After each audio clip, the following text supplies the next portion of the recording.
Новости из Израиля. С вами Альберт Векслер. Перемирие продлено на 5 дней. Стрельба возобновилась. Иностранные репортеры восстали против Хамаса. FDA одобрила израильский прибор, поднимающий парализованных на ноги.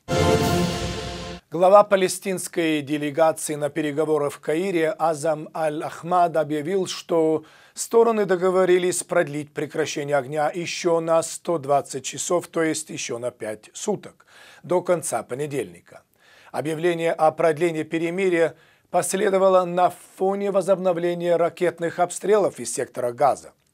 За минуты до полуночи 2 ракеты разорвались на пустырях в районе Сдот-Негев. Ранее обстрелам подверглись районы Хоф-Ашкелон и Эшколь.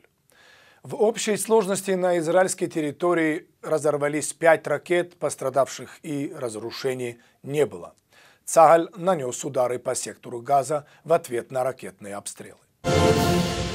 Совет ООН по правам человека создал комиссию по расследованию возможных военных преступлений и нарушений прав человека в секторе Газа в ходе военной операции «Несокрушимая скала» и предшествующих ей событий, начиная с похищения и убийства 3 израильских подростков.